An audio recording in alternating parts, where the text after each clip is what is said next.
Bismillahirrahmanirrahim.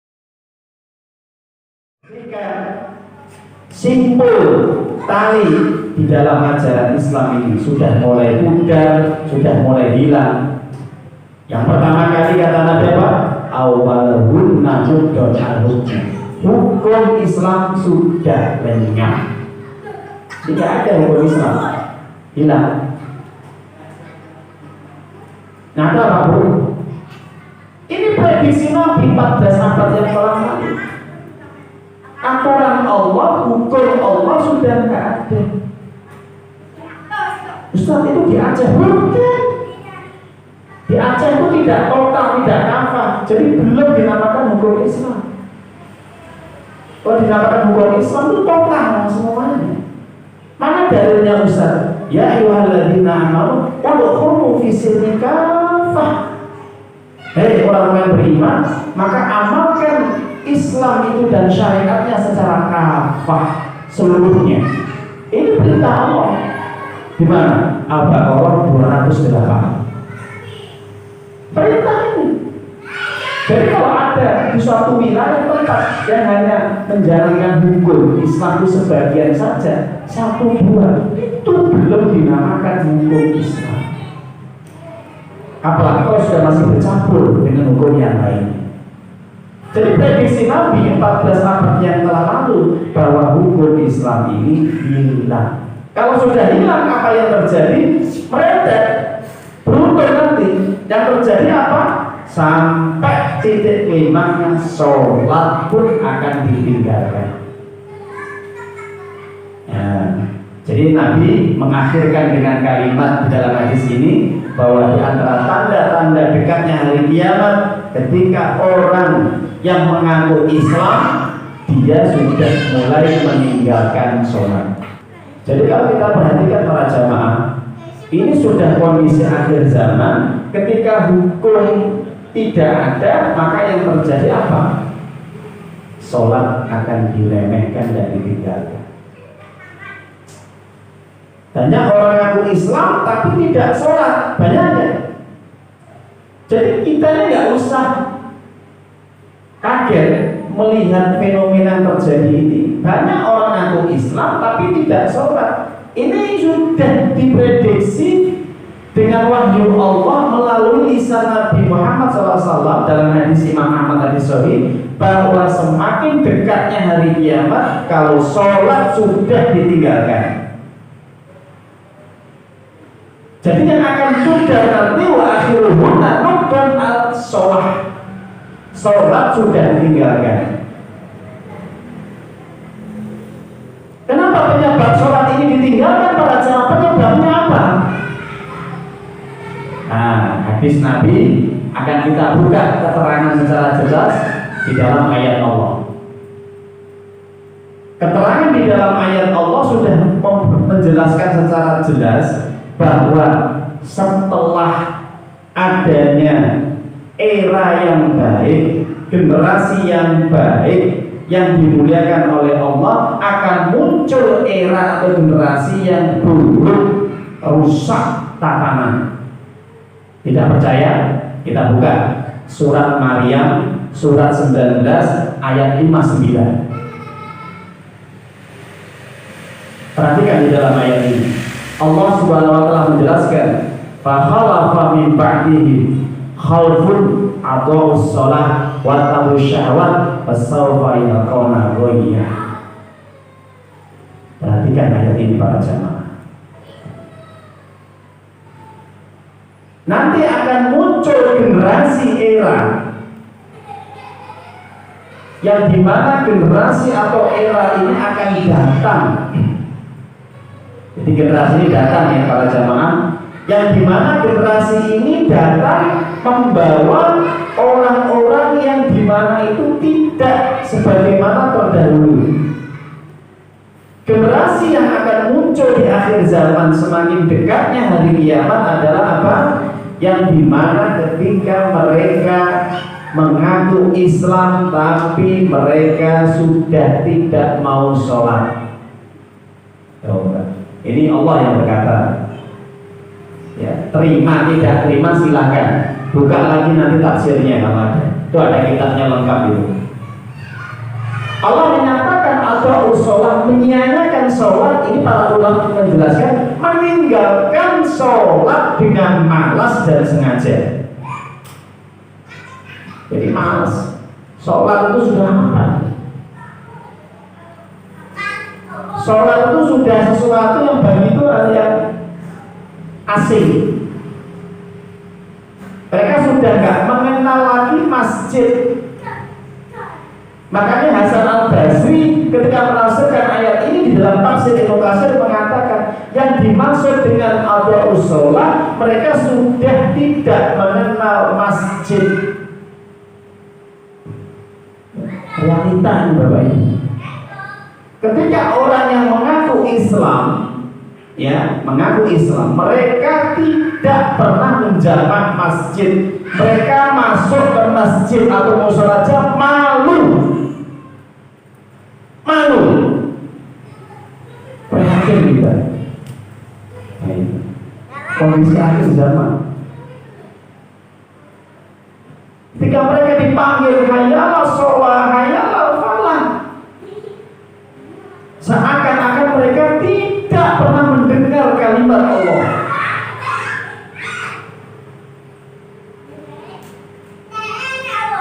Tapi ketika mereka dipanggil oleh teman mereka, dipanggil oleh sahabat dekat mereka, ayo kita main, ayo kita ngobrol, ayo kita jagongan, segera mereka mendatangi. Mereka lebih mendengar perkataan manusia yang menyebabkan mereka lalai dari sholatnya daripada panggilan Allah. Itu yang diutarakan oleh Hasan Al-Basri. Akhir zaman muncul generasi yang bobrok. Generasi yang bobrok. Jadi ketika saya membuka tafsir ini, Masya Allah, lebar dodos. Buktinya, perhatikan mereka yang kenal masjid dengan mereka yang kenal dengan tempat maksiat, tempat-tempat mereka berkumpul yang menyebabkan mereka jauh dari Allah, itu banyak mana? Hadir ke tempat-tempat yang mereka itu menyanyiakan waktu mereka, asik ngobrol sampai berjam-jam. Tapi mereka di masjid, di mushola nggak betah. Jangan kok 1 jam, 5-10 menit aja nggak betah mereka. Ini kondisi akhir zaman para jamaah Bapak Ibu. Kalau anak-anak kita, generasi-generasi kita ini tidak kita selamatkan dan tidak kita bimbing, kita arahkan, hancur sudah kehidupan keluarga kita. Kenapa? Pengaruh lingkungan yang rusak. Kenapa saya mengatakan seperti ini? Ini sudah perkataan Allah. Semakin dekatnya hari kiamat ketika orang mengaku Islam tapi mereka tidak pernah menampakkan identitas Islamnya. Malu dengan orang muslim itu malu, Pak. Masuk masjid malu, masuk mushola malu, pengen ngaji malu, pengen puasa malu. Tapi ketika mereka maksiat, mereka nggak malu. Itu sudah menjadi kondisi akhir zaman. Makanya para jamaah, itu yang disampaikan oleh Hasan Al-Basri, seorang ulama tadi. Makanya saya teringat apa yang disampaikan oleh seorang ulama besar. Ada kisah, namanya Asom Hatim Al-Asom, ya. Hatim Al-Asom ini suatu ketika tidak melaksanakan sholat jamaah 1 kali saja. Di kisah ya, yang ditulis di dalam kitab Al-Kabair, judulnya Dosa-Dosa Besar, yang dikarang oleh Imam Az-Zahabi, halaman ke-33. Ini yang Arabnya, terjemahnya Mungkin lebih panjang lagi, mungkin 40 atau 50. Jika saya buka kitab tadi tentang bab bagaimana menjaga sholat tepat pada waktunya dan berjamaah, di situ dikupas, diceritakan kisah seorang ulama generasi terbaik, ulama salaf. Diceritakan dalam kisah tersebut para jamaah Bapak Ibu, suatu hari Hatim al-Asam ini terlambat sholat satu waktu saja. Maka ada sahabatnya ketika sholat berjamaah ini, kok nggak kelihatan ini Hatim al-Asam ini. Biasanya bersama-sama sholat berjamaah, biasanya bersama-sama kumpul gitu ya, kenal lah, jamaah kenal, semuanya kenal. Nah, dekat ini, maka ketika sahabatnya ini mencari Hatim al-Asam, maka dia sengaja berkunjung ke rumah. Berkunjung ke rumahnya Hatim al-Asam, coba mungkin dia sakit atau mungkin karena ada udur sehingga tidak bisa hadir di masjid atau di musola. Ketika berkunjung, maka benar Hatim al-Asam ini tidak hadir sholat berjamaah. Ya maaf, karena repot, sekali saja repot. Diingatkan, ada apa wahai saudaraku, kok kamu tapi tidak terlihat. Masya Allah. Ini menunjukkan tanda kasih sayang Bapak Ibu. Bukan kok pengen pamer, enggak. Kalau dulu ada saudaranya enggak kelihatan saja sholat berjamaah, itu langsung dicari. Mungkin sakit atau karena ada apa. Masya Allah. Karena apa? Kepedulian iman. Ini loh, orang ini gini. Kalau ada saudara yang kelihatan sholat, nggak hadir ngaji, itu langsung ditanyakan ada apa, kenapa loh. Ini generasi dulu. Kalau sekarang, ya walau semua sekarang urusan ngaji karenmu, jamaah karenmu, lebih rokok karenmu. Jadi nggak peduli terhadap saudaranya. Kalau dulu, masya Allah, nggak kelihatan hadir di majelis ilmu, nggak kelihatan di masjid, di musola, nggak sholat jamaah, itu langsung ditanyakan ada apa, kenapa pulang nggak hadir, kunjungi. Generasi dulu Pak, jangan sampai saudaranya itu nanti terkena apa-apa gitu loh. Kalau seandainya misalkan saudaranya futur, lemah iman, segera diingatkan, ayo saudara, terus. Nah itu ya generasi dulu. Kenapa? Mereka betul-betul mengamalkan ayat Allah, wal asri innal insana lafi husrin illa alladziina amanu wa 'amilus sholihati wa tawassaw bil haqq wa tawassaw bis sabr. Insyaallah mengamalkan surat ini demi waktu masa yang Allah ciptakan. Manusia itu dalam kerugian kebinasaan masuk neraka kecuali mereka yang iman, beramal soleh, menjaga kewajiban-kewajiban Allah, sholat, puasa, dan yang lainnya, dan saling menasehati, saling mengingatkan dalam kebaikan dan kebenaran, dan sabar. Mereka betul-betul mengamalkan surat ini, Pak Bu. Masya Allah. Jangan sampai saudaranya binasa, jangan sampai saudaranya rugi. Itu diingatkan terus. Pulang, kenapa kamu tidak hadir? Bukan itu pamer enggak, tapi mengingatkan ada apa, gitu loh. Jadi kita harus seperti itu, mengingatkan saudara kita yang kelihatan masih beberapa hari, ingatkan. Jadi kok betul ketahui termotiva, loh. Itu sebagai bentuk cinta kasih sayang kita kepada dia. Bukan kalau kita pengen pamer ibadah kita, enggak ya Bapak Ibu. Jadi kok dalam betul ketahui nggak kelihatan di majelis ilmu, ada apa, kenapa, sakit kan? Ya, nah ini penting, saling mengingatkan. Entah lewat HP atau secara langsung berkunjung ke rumahnya, ini penting sekali. Terus mengingatkan terus, jangan sampai kita waleh-waleh untuk mengingatkan dosa. Pada prinsipnya kita kalau mengaku beriman dan beramal soleh, saling mengingatkan. Jangan sampai kebaikan hanya untuk diri kita sendiri, tapi tolong sebarkan untuk yang lainnya. Kembali kepada kisah tadi. Maka jawabannya Hatim al-Asam mengatakan, Afan, saya ini pas repot betul. Menyesal enggak? Wah, sholat. Tidak hatinya. Nah fitnahnya sudah luar biasa, mempengaruhi hati.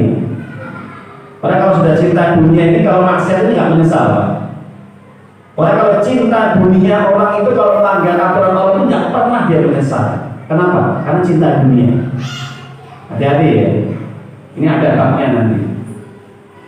Hati langsung menyesal itu, minta maaf dia dan istighfar kepada Allah. Sampai dia mengatakan dalam perkataannya itu, nah ini perkataannya, tolong diingat-ingat ini. Kalau nggak bawa buku catatan, diingat-ingat ini. Apa perkataan Hatim Al-Asor? Beliau mengatakan yang ditulis oleh Imam Az-Zahabi di dalam kitab Al-Kabair, halaman 33. Wallah li'anna musibatan dunya ahwanu 'indan nas min musibatid din. Jadi beliau bersumpah dan beliau juga mengatakan, demi Allah sesungguhnya musibah yang menimpa dunia mereka itu bagi mereka terasa berat daripada musibah yang menimpa akhirat. Artinya ketika orang kehilangan dunia, mereka menyesalnya luar biasa, luar biasa. Kehilangan hartanya, kehilangan pekerjaannya, kehilangan bisnisnya, menyesal sampai gak bisa tidur 3 hari. Kehilangan emasnya, kehilangan jamnya, kehilangan HP-nya, kehilangan sepedanya, mobilnya, motornya, kehilangan rumahnya, kehilangan istrinya. Itu Masya Allah, menyesal dia. Tapi ketika kehilangan agamanya, gak pernah menyesal.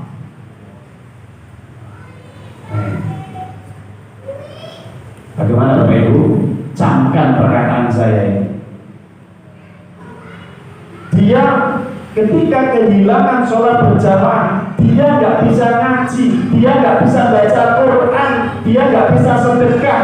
Itu gak pernah menyesal. Itu gak pernah menyesal. Biasa. Nah, gak jamaah apa? Lalu besok jamaah. Hari ini gak bisa baca Quran, hari ini gak bisa ngaji. Biasa. Ini gak pernah menyesal. Tapi ketika kehilangan HP-nya, astagfirullah, mana ya HP saya? Aduh, hati masuk seorang ahli ibadah, alim dia. Masya Allah. Itulah potret kehidupan generasi ulama dulu. Beda. Makanya masalah sholat ini, apalagi kehilangan sholat ya Pak. Jamaah sekali aja menyesal, dia istighfar terus sampai diingatkan sama saudaranya. Apalagi orang yang kehilangan sholat berkali-kali, coba menyesal ya? Kalau sudah tidak pernah menyesal, dia meninggalkan sholatnya, tandanya hatinya mati. Hatinya mati Bapak Ibu. Kalau sudah seperti itu, hidayah Allah tidak akan pernah bisa masuk dalam hatinya, tidak akan pernah bisa melunakkan hatinya. Kenapa? Keras. Thumma qasat qulubukum fayakal hijarah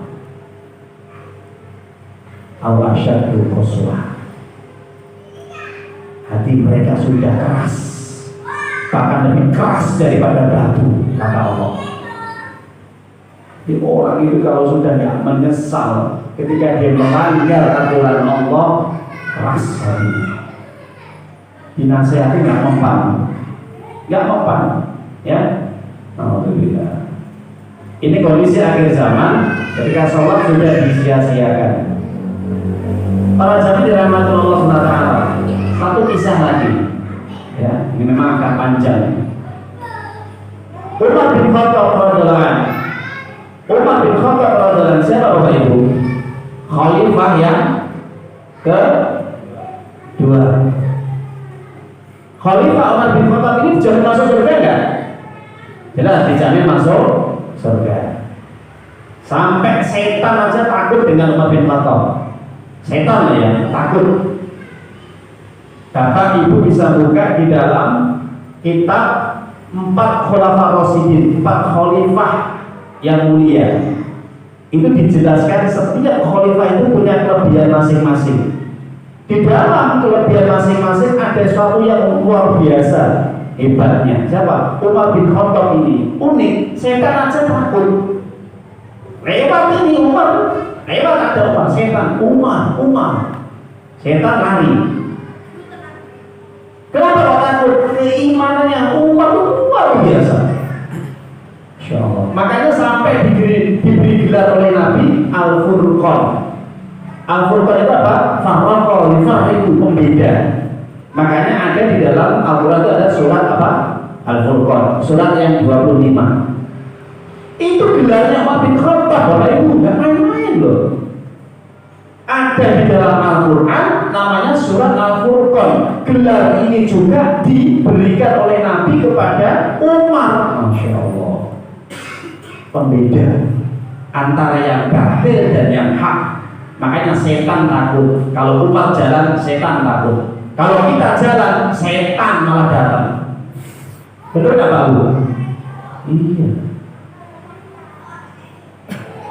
Jadi para jamaah dikisahkan di dalam kitab Syiar Alam An-Nubala yang dikarang oleh Imam Az-Zahabi juga. Karangan kitabnya banyak. Kisah-kisah memang Imam Az-Zahabi ini menulis kisah-kisah ini dia paling pakar dia. Muridnya Ibnu Taimiyah, Imam Az-Zahabi hidup pada tahun 700 Hijri.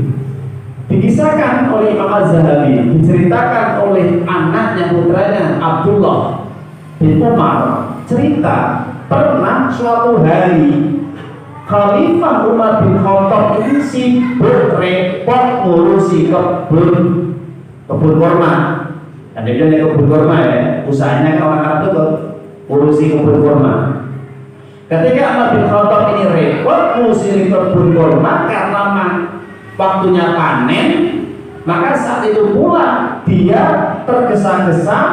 Wah, ini nanti sudah waktu masuk sholat ya. Nah, ketika dia ngurusi kebun kurma, maka saat itu dia segera, ingat ya, waktu masuk sholat asar, segera dia berangkat ke masjid. Tidak jauh antara masjid dengan rumah beliau. Segera dia berangkat ke masjid. Sampai di masjid, apa yang terjadi Bapak Ibu?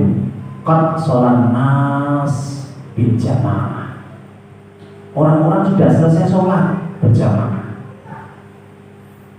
Ketika Umar melihat jamaah sudah selesai salam, apa kata Umar? Inna lillahi wa inna ilaihi raji'un. Itu kalimat Bapak Ibu ya. Kalau ulama dulu, orang dulu itu menunjukkan bentuk sebagai penyesalan dia atau ada persoalan yang menyebabkan dia itu apa? Rugi. Menyesal, rugi, ada masalah problem yang menyebabkan dia ini lalai, lupa. Ini kalimat yang diucapkan inna lillahi wa inna ilaihi raji'un. Jadi kalimat istirja ini bukan hanya kok dengar orang mati inna lillahi wa inna raji'un. Ya. Tapi kalau seandainya kita misalkan terlambat sholat, kita nggak bisa ibadah, kita karena dilalaikan, kalimat ini pantas untuk diucapkan. Inna lillahi wa inna ilaihi raji'un. Ini menunjukkan kita masih ingat kepada Allah dan kita akan kembali kepada Allah. Saat itu langsung Umar bersumpah di hadapan para jamaah, demi Allah, wahai manusia, maksud para jamaah yang ada di sini, asyhadukum qad fatatni an sholatil asra. Perhatikan, saat ini saya akan memberikan penjelasan karena saya hari ini atau waktu ini terlambat sholat asar berjamaah bersama kalian, maka Umar Rasul mengatakan apa? Atasaddaq liyakuna kafarrah bima sona Umar. Saya hari ini akan mensedekahkan semua hasil panen kebun kurma saya sebagai tebusan karena Umar terlambat sholat. Insyaallah. Gara-gara Umar terlambat sholat asar saja ya Pak Bu, itu mensedekahkan semua hasil panen kebun kurma yang baru dipanen. Menyesal ya ini Pak Bu? Ini tanda menyesal loh, betul? Masya Allah. Itu generasi yang dipilih oleh Allah masuk surga. Urusan sholat aja kalau itu sudah betul-betul diperhatikan, maka urusan yang lain akan lebih baik lagi. Tapi ingat, kalau urusan sholat ini sudah tidak diperhatikan, jangan-jangan urusan yang lain lebih buruk lagi. Dia berani menyanyiakan perintah Allah, maka perintah manusia akan lebih berani disia-siakan. Jadi banyak kisah-kisah Bapak Ibu ya, untuk motivasi kita. Kira-kira kita menyesal nggak kalau seandainya kita ini ketinggalan sholat jamaah Bapak Ibu, terutama mas-mas ini, menyesal nggak? Menyesal ya. Kalau bisa menyesal, hari ini tanamkan, tertinggal sholat jamaah menyesal. Itu generasi terbaik. Tandanya iman kita masih kokoh. Tapi kalau kita sudah tidak menyesal dalam diri kita, tertinggal sholat jamaah, hati-hati. Jangan-jangan nanti ada titik hitam dalam hati kita, titik yang akan bisa menutup hidayah karena kita sudah tidak menyesal. Ya Bapak Ibu, ini penting sekali. Ini meninggalkan sholat jamaah, apalagi sholat nggak dikerjakan, ditinggalkan. Alhamdulillah. Para jamaah Bapak Ibu yang dirahmati Allah SWT, maka disitulah Allah melanjutkan wattabau syahwat. Orang itu kalau sudah tidak sholat, kata Allah, pasti dia senang maksiat. Jadi di dalam ayat ini digabungkan antara orang tidak sholat dengan orang yang mempertuhankan nafsunya. Contoh saja, maaf, dalam keluarga kita saja, perhatikan keluarga kita. Mereka yang tidak sholat pasti senang maksiat. Pasti senang maksiat. Pasti senang maksiat. Apa Ustaz maksiatnya? Kita nggak pernah minum, nggak pernah main perempuan, nggak pernah judi, nggak pernah. Iya, maksiat itu bukan hal-hal yang seperti itu saja. Maksiat itu bisa jadi tanda yang paling ringan kalau dinasehati marah. Ingat. Iya betul. Orang tua saya, anak saya itu nggak pernah kok main perempuan, zina, atau mungkin minum minuman keras, mabuk, judi, narkoba. Tapi ingat, maksiat itu para ulama menjelaskan kalau sudah dinasehati marah dia, itu maksiat. Nah, sholatmu, orang sangat aku, maksiat. Orang tua dinasihati, Pak, Bu, monggo sholat pangsi pun. Le, orang sah ngatur aku, maksiat. Makanya dinamakan maksiat itu identik dengan apa? Aso, durhaka kepada Allah. Percaya nggak? Bukti nyata dalam keluarga kita. Gak usah kita jauh-jauh tetangga kita atau teman kita, keluarga kita saja. Kalau ada di antara mereka dinasihati kok marah, sedang maksiat dia kepada Allah. Itu. Oke, ini hati-hati loh kalau saya dirahmati Allah. Maka di sini Allah menyatakan orang yang dia menyanyiakan sholat, dia akan menuruti hawa nafsunya. Maka para ulama menjelaskan menuruti hawa nafsunya adalah apa? Mereka adalah orang yang sombong dalam hatinya. Ini yang kedua. Tadi orang yang dimana mereka senang maksiat. Ini yang kedua apa Bapak Ibu? Sombong. Orang yang tidak sholat identik pribadinya itu ada rasa angkuh atau sombong. Apa yang dimaksud sombong para jamaah? Sombong itu bukan kok pamer mobilnya baru, rumahnya baru, pakaiannya baru, sandalnya baru, istri baru, bukan. Baru nikah maksudnya, bukan. Tapi yang disebut sombong itu kata Nabi apa? Batalul haqq wa ghamdun nas. Sudah berani menolak perintah Allah, kebenaran, dan meremehkan orang lain. Hati-hati Bapak Ibu ya. Ini kalau sudah muncul dalam diri kita ini sombong, merasa paling baik, merasa paling benar padahal salah. Rumongso bener, maksudnya apa? Dinasihati nggak mau gitu. Rumongso paling sepuh, ya, merasa paling tua, merasa paling kaya, merasa paling sukses, itu sombong. Sehingga dinasihati nggak mau, menolak kebenaran dan meremehkan orang lain. Kumpul dengan orang miskin nggak mau, kumpul dengan orang-orang yang biasa nggak mau, kumpulnya dengan orang-orang yang punya duit, punya jabatan, punya kekuasaan. Makanya dalam literatur sejarah kekhilafan pemerintahan Islam, saya amati khalifah yang luar biasa perhatiannya terhadap ilmu itu siapa Bapak Ibu? Khalifah ini. Khalifah mulai Bani Umayyah sampai Bani Utsmani sekarang itu ada beberapa khalifah, ya, ratusan khalifah. Ketika saya amati dalam literatur sejarah kekhalifahan itu, pemimpin besar, pemimpin umat Islam itu yang perhatian terhadap ilmu itu cuma Harun al-Rasyid. Bapak kenal Harun al-Rasyid? Nggak kenal, Ustaz. Penting di sejarah.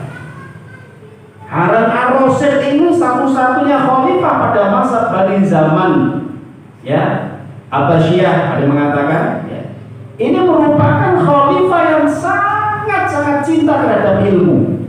Jadi dimanapun ada majelis ilmu dia datangi. Sampai dia ini cinta terhadap ilmu, senang dengan dia ini mendengarkan ceramah-ceramah pengajian ini, sampai dia ini berusaha untuk panggil Imam Malik. Apa Imam Malik? Ya, Imam Malik itu adalah seorang ulama di Madinah, ahli hadis dia. Disuruh privati, nah privati apa? Datang ke rumahnya, datang ke istananya untuk mengajarkan ilmu. Maka ditolak sama Imam Malik. Al-ilmu yu'ta wa la ya'ti. Kalau beliau Khalifah Harun al-Rasyid pengen belajar, datang ke majelis saya, datang ke masjid ini. Ilmu itu bukan kok dia mendatangi, tapi ilmu itu didatangi. Masya Allah. Ini penguasa, ya, penguasa ini cinta ilmu. Ya, kalau penguasanya, pemimpinnya sudah dekat dengan orang-orang yang berilmu, dekat dengan ulama, dekat dengan orang alim, dekat dengan Al-Quran, dekat dengan sunnah-sunnah Nabi, Masya Allah, masyarakatnya baik, masyarakatnya baik. Tapi kalau pemimpinnya ini jauh dari ulama, jauh dari orang-orang soleh, jauh dari ilmu, jauh dari Al-Quran, jauh dari sunnah, jangankan kok memperbaiki umatnya, rakyatnya, memperbaiki dirinya nggak bisa. Perhatikan gitu ya. Perhatikan. Kalau ada pemimpin, dia sudah jauh dari ulama, jauh dari Al-Quran, jauh dari orang-orang soleh, dari majelis ilmu nggak pernah dia datang, maka dia tidak akan pernah bisa memimpin dengan baik. Pernah ada cerita, saya tutup terakhir pengajian.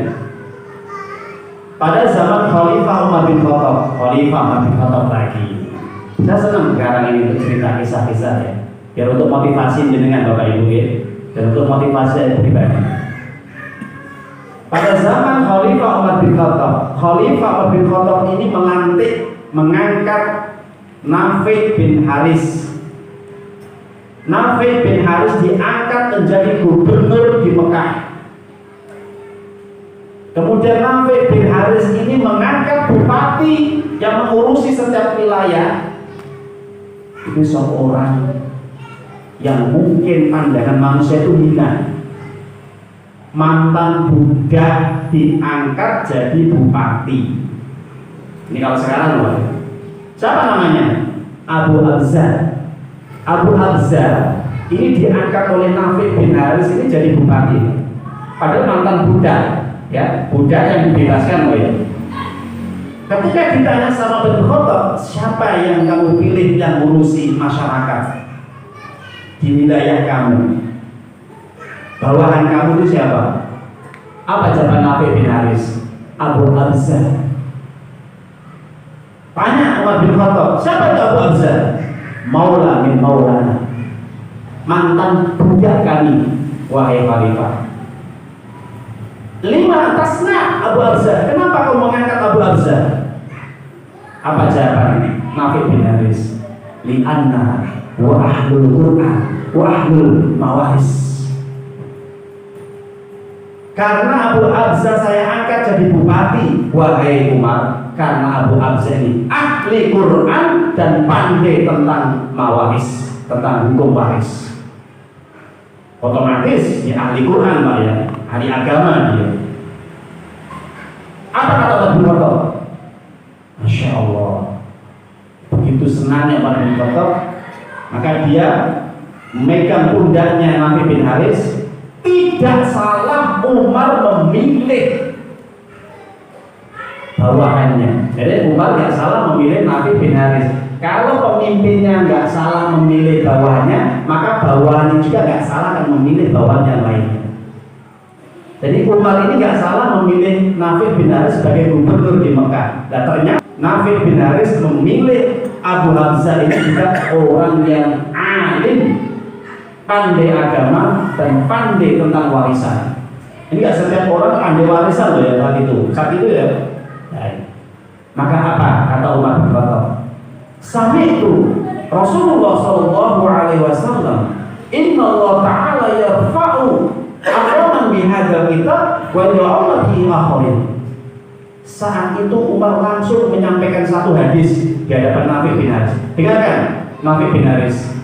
Saya ingat apa yang disampaikan oleh Nabi Muhammad SAW dan saya langsung mendengar. Apa kata Nabi? Sesungguhnya Allah mengangkat derajat seseorang atau masyarakat disebabkan karena Al-Quran.